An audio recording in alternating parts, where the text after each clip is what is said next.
Suasana lengang terekam pada Senin siang di kantor Dinas Kependudukan dan Catatan Sipil Kabupaten Magelang, Jawa Tengah. Pada masa pandemi ini, pihak Disdukcapil Kabupaten Magelang menerapkan sistem pelayanan kependudukan secara daring untuk menghindari antrean serta kerumunan. Dengan sistem ini, warga yang mengajukan pelayanan kependudukan akan menerima pemberitahuan melalui pesan singkat perihal proses permohonan pelayanan. Warga kemudian akan dilayani sesuai jadwal yang tertera dalam sistem. Saat ini pemerintah Indonesia menggandeng PT Bio Farma untuk mengembangkan vaksin COVID-19. Dalam diskusi yang diadakan Komite Penanganan COVID-19 dan Pemulihan Ekonomi Nasional, Menteri Koordinator Perekonomian Airlangga Hartarto menjelaskan, hingga kuartal keempat 2020, pemerintah akan menyiapkan sebanyak 271,3 juta dosis dari total 320 juta dosis yang dibutuhkan. Vaksin tersebut rencananya akan didapat lewat MOU dengan beberapa lembaga vaksin, antara lain Sinovac, AstraZeneca, dan Bio Farma. Ada kabar gembira untuk Anda warga Surabaya. Untuk pertama kalinya di Indonesia, Surabaya mempunyai mal yang dikhususkan untuk pelayanan publik. Di tempat ini, warga Surabaya bisa mengurus berbagai izin dan juga dokumen penting seperti halnya KTP, SIM, paspor, SKCK, bayar pajak sekaligus surat nikah. Gedung Siola yang berada di Jalan Tunjungan Surabaya kini disulap menjadi mal yang dikhususkan untuk melayani kepentingan publik. Mal pelayanan publik ini merupakan hasil sinergi antara Pemkot Surabaya dengan instansi layanan publik lainnya. Dibuatnya mal ini untuk memudahkan masyarakat Surabaya dalam mengurus berbagai perizinan. Dan saat ini total ada 154 perizinan dari 21 organisasi perangkat daerah pemerintah Kota Surabaya yang dilakukan di gedung ini. Selain itu, pelayanan Polrestabes Surabaya meliputi SIM, SKCK, dan surat tanda laporan kehilangan juga bisa dilakukan di mal ini.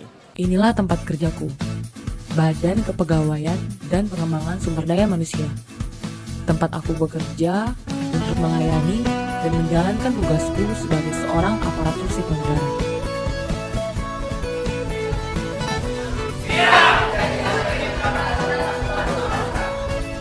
Baru yang sekarang, aku menemukan budaya kerja yang baru. Di sini pegawainya ramah-ramah. Dengan keberagaman suku budaya dan agama, setiap pegawai di tempat ini tidak membuat kami terpecah belah. Saling toleransi, menghargai antara agama satu dengan yang lain, membuat keberagaman ini menjadi indah. Menjadi seorang analis kesejahteraan, jabatan yang saat ini kupegang. Membuat kajian ilmiah tentang kesejahteraan pegawai, melayani kegiatan pengurusan semua jenis kartu pegawai, menjadi bagian tugas dan fungsiku di tempat ini.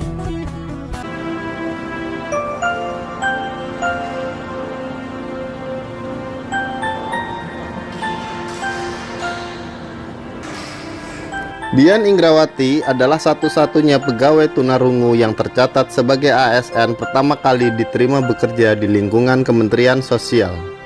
Keterbatasan Dian tak menghalangi pengabdian dirinya kepada negara. Selama ini, Dian berkomunikasi dengan bahasa isyarat, membaca bahasa oral dan tertulis dengan menggunakan alat bantu dengar. Meskipun Dian memiliki kekurangan dan kelebihan, sosok Dian tidak mudah menyerah dalam hidup. Ini bisa dibuktikan dengan segudang prestasi yang Dian capai.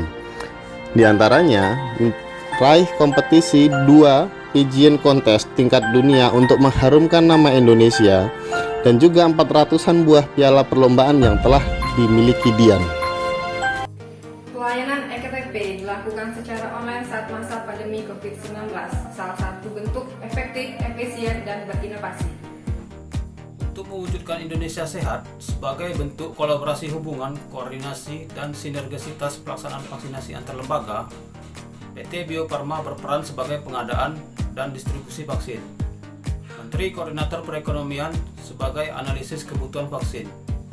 Kementerian Kesehatan sebagai pelaksana vaksinasi. BNPB, TNI, Polri sebagai pengawas pelaksanaan vaksinasi.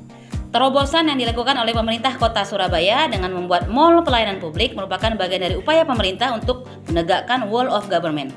Pemerintah bekerja sama dengan instansi terkait untuk memudahkan masyarakat atau publik masalah pengurusan perizinan.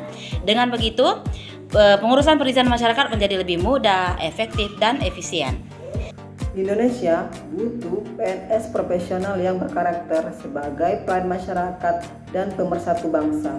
Dalam menjalankan tugas, selalu pastikan orang yang tepat dengan pekerjaan yang tepat. Right man in the right job. ASN Indonesia berkualitas.